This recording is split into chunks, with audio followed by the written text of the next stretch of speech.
I'm Shane Boring along with Bryce Boring, and we are so excited to bring you inside the KO Self-Storage 506C private investment opportunity offered by Boring & Co. in the exciting community of Cleburne, Texas, just 30 miles south of Fort Worth. Boring & Co. has quite a bit of experience in this area. We've got properties that are performing very well and cash flowing currently, just right down the road. And we've had our eye and have been involved with this deal actually for quite a while. Right, Bryce? I'd love for you to give our investors here the story and tell them the story of how this deal came to be, because it's a good one. Yeah. So we first started looking at this property whenever it was on market back in July of 2024. And at the time, the property was being positioned at a far higher price point. And frankly, it seemed like it was at a point where it was potentially a fair price, but we just couldn't make the numbers work for us. So we offered at a point where it did, and we thought that it was a good offer. And uh, eventually, you know, the property just was not on the market anymore. We all know how that goes, right? So what we did is we kept our finger on the pulse for this one because realistically we really liked it. And as we talk more about it, you will all understand, I hope, why. But 6 months later, we start seeing it again. This time as an off-market property.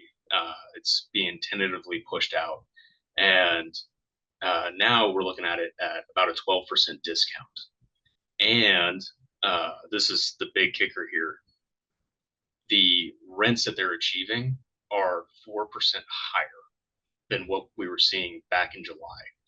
So this property is not only 12% cheaper as we're positioning it, the rents are better, and the market conditions have also improved slightly, which means that everything that we were seeing in July only got better. And we're about to dive into that a little bit more, but this is a really exciting opportunity. Yeah, and that was uncovered actually in our financial due diligence, which we were working on yesterday, right? So that Mm-hmm. was a very pleasant surprise to see that the seller is actually letting us start, what, 3 months ahead of schedule? Realistically, it's whatever our first rent increase ahead of schedule was, because we were going to raise about 4% the first time. Uh, so we're on a good track here. Yeah. Now, to give everyone a little insight into the sellers and why they're exiting this property, okay? 'Cause I think that's important. KO is based out of Minnesota. And what we've learned is that these guys, while they love Texas and the properties, they don't spend much time down here. And that's why this deal is so good for us, is because they haven't been able to, they've run it remotely, which is great. But what we've learned is you still have to have some boots on the ground. People respect what you inspect. And when you have quality management, you can get the great rates, but also the great occupancy and the really great economic occupancy that makes the whole thing work, right? And that's what we're absolutely going to do with this. The average income for the town is in the high 70s to low 80s, which is great. And then whenever you look at that compared to the US, it's about $10,000 on average higher than the US median income. Uh, Now, you couple that with another factor that is absolutely huge is the median age for Cleburne is 4 years younger than the median age for the United States. So we have a population that is both high income and they are high or low age. So they're going to be here for a while. They're setting up families, and the growth is just going to be consistent and stable for a long time. So, I mean, the growth north is substantial. And, everyone's heard of Sherman, Texas. Anitex is all this, but what you get up north is a significant amount more competition for deals.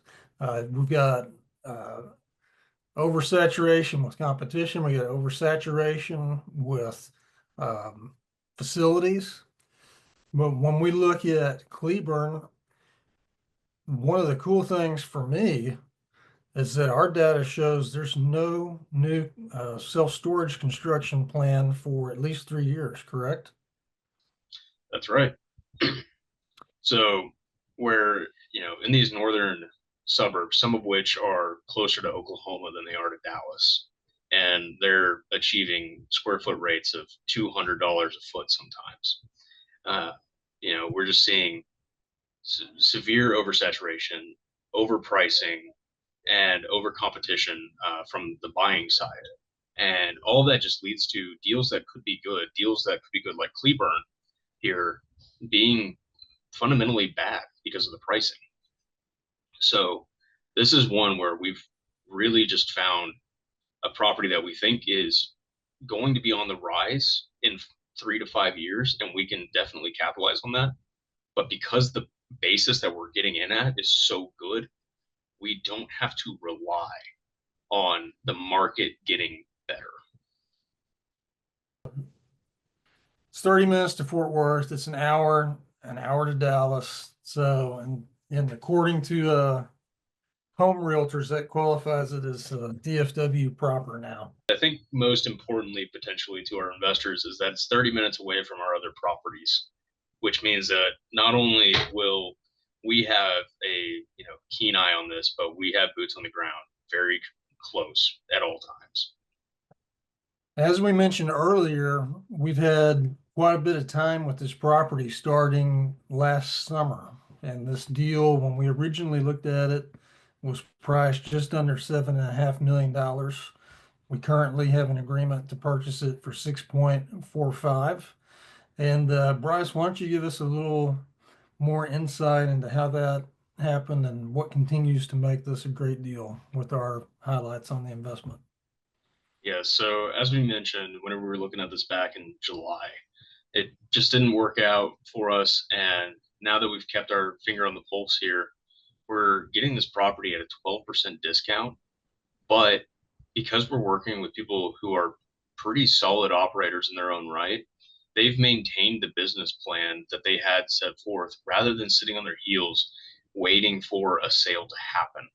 And now we are looking at a property that, even though it's just gone through the middle of, what we call the slow season in the self-storage industry, a season where occupancy gets lower, economic occupancy drops. We are seeing the opposite happen, where we're purchasing the property at a 12% discount, and we are getting it where it's making 4% more income. So KO has been able to help us achieve realistically our rent growth projections a few months ahead of schedule already. And we could potentially just work on the occupancy for year one rather than having to also bump rents. But what we've also noticed is that the market is very accepting of rent increases. So we could potentially hit our projections much earlier than expected. Well, I think that has a lot to do with the demographics of the population that you mentioned earlier, right? We've got great income, but we also have an average age of 4 years younger in Cleburne. So it is a younger demographic. They don't mind spending money on things as much as maybe someone who's more on a fixed income, right?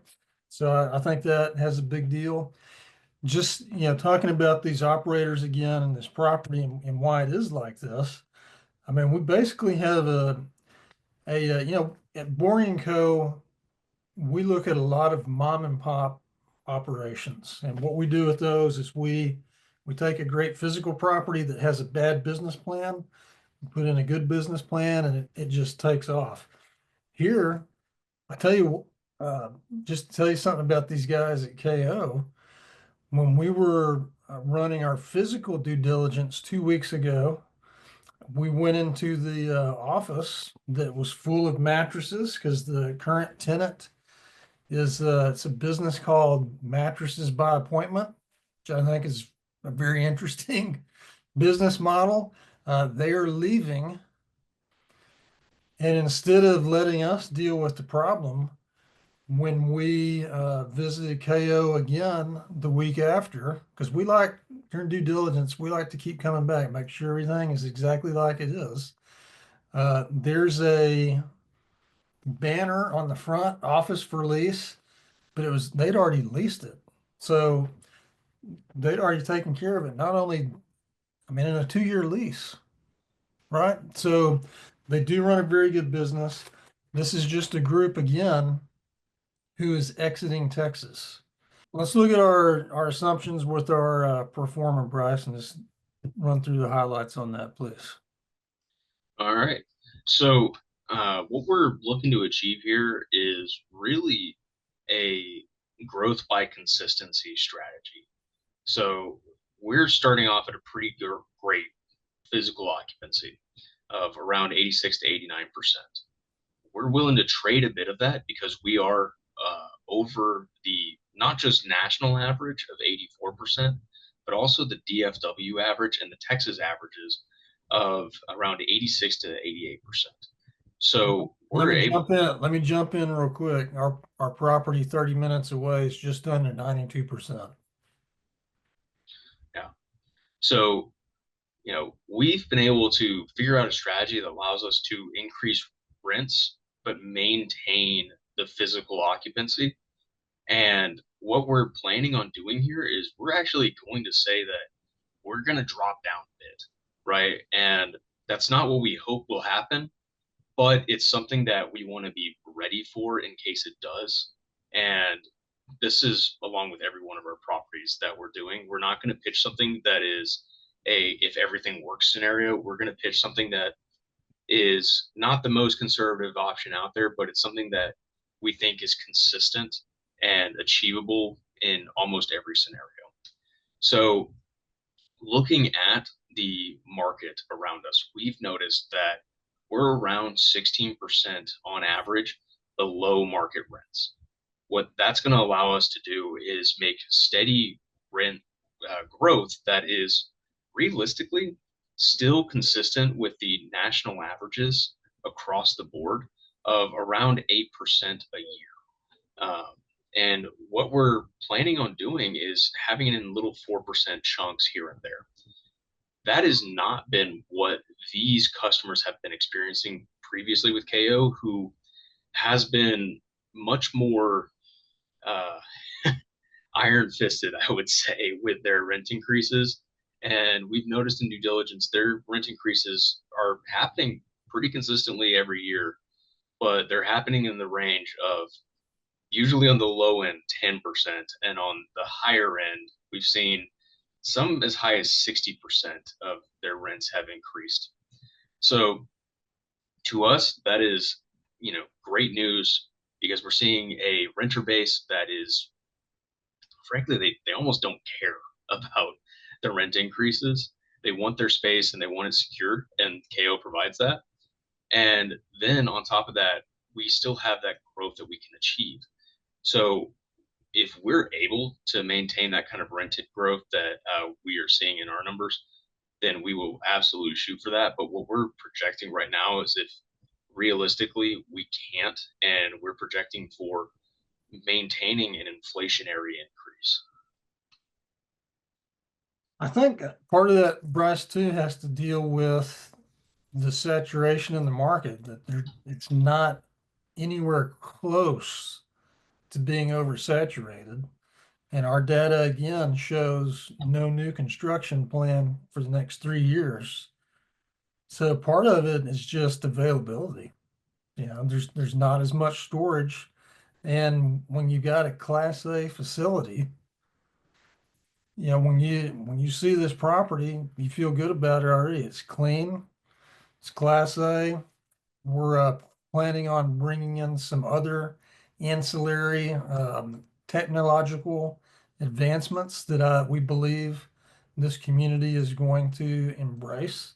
that will allow us to, tack on another, what, $7 to $10 a month right away when we Mhm. do it. So it's really just, it's diamond kind of in the rough, but not. I mean, it's an exceptional property. Uh, Yeah, I mean, to me, it's a diamond that's been passed over because people are thinking it's cubic zirconia. yeah, I guess, yeah, that's a good point. KO has a very high portion of their units that are the most in demand units there are. So I'm saying the 5x10s, the 10x10s, the 10x20s, 10x30s, those make up around 70% of the unit mix, if I remember correctly. And that's huge. And kind of as a side note on that, as you'll notice, we don't have any weird units, right? There's no 8x8s or 6.6 by 7.5s here, which is something that you find with a lot of, frankly, mom and pops where they're just trying to fill the space with whatever they can. And it one thing we've noticed with our other properties is that by having this unit simplicity, it really helps on the sales end and helps fill those units with good renters. Well, and we're looking at some CapEx projects down the road at our other two properties. And what we notice is one of the better opportunities for us is to build more non-climate drive up that is 10 to 20, because across the board they're gone, right? So this is very nice to have the most in demand unit types be the majority of our inventory. That really sets us up very well for success. If you guys want to take a look at the investor economics with us, uh, one thing we can walk you through, right? We have our purchase price, we have our soft costs and fees for getting us paid so that we can keep on doing this work for y'all. We have our working capital for the event that something happens that we can't see coming, right? And then we have our capex or improvement costs.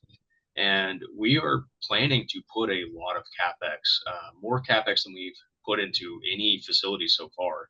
And that's because we think that this property is prime for becoming a smart facility. It's already being run remotely. And if we can take away any sort of variables that come with it, um, you know, come with it being a, not dumb facility, but it's not smart either. We can have electronic locks that can be locked from half the country away. We can have the monitoring that comes with that and have a text message gets sent out to every renter as soon as their door is open. All of these things will drive demand as we've seen with other properties. So that's something we're really excited about. And all in all, we're looking at with that total project cost of around 7.3, and working through the pro forma, what you'll see is that we're starting out at an economic occupancy of 67%. We know we said that it was in the mid to high 80s. That's the physical, and that's not important in our eyes, at least not as important as the economic, because again, if it makes money, it's a good business. If there's a lot of people in it and it doesn't make money, then we just have a lot of people that we're having to deal with. But we're planning on getting to 84%. And that 84% is a key metric for us because it is the US national average. And the other fact is that it's about 2 points lower than the Texas average and another 2 points lower than the Dallas average. So realistically, we're going to be still 4% below market in our projections. And we're going to try to maintain that at a bare minimum. And then once you can see what we're planning on is that we're going to have the operating expenses tick up in year one. It's just kind of a natural thing that happens. We're going to be coming in and making sure the things are getting done the right way. And then once they are a little bit more stable, we're going to start seeing things drop off a little bit on the expense side. But realistically, it's going to be because the income that the property generates is just that much better year over year. At the end of the day, here's what our investment example looks like. And right now we have it as if someone is just giving us the whole amount, which I'm not going to say no to, but if we have to break this down into say $100,000 chunks, year one, you're looking at about a 2.7% cash on cash return. So, not the best, but you're getting $2,700 back in year one. I think that's pretty good. Year two, we're going to be up at 6.5%. And then following that, we're making pretty steady jumps by about 2% every single year. And what that allows us to do is we are getting a large amount of the returns that we're generating from the cash flow itself, because again, this is a good, solid business. And it allows us to potentially sell at a much higher cap rate, one that allows us to have a lot of leeway in the event that things don't go as planned, or things in the market especially don't go as planned. Because as far as we're concerned, we don't want the market to be a factor. We want us to outperform what the market is capable of, and we want our returns to be as internal as possible. So we're planning on having great cash flow, and if the market's great, that's awesome. If the market's bad, we've planned for it. Well, and just to throw in again, our experience with this market, the property that we keep referencing that's 30 minutes away, it's on the same exact highway. Our business plan there is to sell in 5 years. We just completed our annual review on site with our property management. We feel like we're going to be able to accelerate that by 2 years if we'd like. So when we look at this investment example, and we've been talking about cash flow and how exciting that is, and then we give you a 2.7 number starting out the gate. Maybe you're thinking, ooh, that's not that cool. But it's pretty cool, okay? Because one, it's held, we're holding it back. And two, I don't know anyone else who's got cash flow. Right? Not right now. Let's just be honest about it. There's a lot of deals that are struggling out there, and that's because all kinds of factors. But we don't like that. We don't struggle bus is not part of our plan ever. So running a successful business means you make money, even if it's just 2.7% out of the gate, and then you accelerate really quickly. A lot of that has to do with our CapEx that we're putting into also, right, Bryce, that first year? Yes, we could always raise for less CapEx, and that would help returns out a little bit. But we think that the CapEx that we are raising for has the potential to help us outpace these numbers by quite a bit. Yeah. Yeah. All right. Very exciting. Thank you for joining us on this dive into the KO opportunity. We're super excited that you joined us and are considering it. I hope you feel our confidence in this and our excitement, because it's certainly there. Again, I want to stress we're experiencing this market. We have high performing facilities in the market already, and we know exactly what KO is going to do. So Bryce, really appreciate your insights and work. Bryce has spent many hours negotiating this deal with KO and their representatives. And it's been a good process, because we're bringing a great value to you. And we hope you consider it, because we feel anyone participating in this opportunity is going to be very pleased with the performance.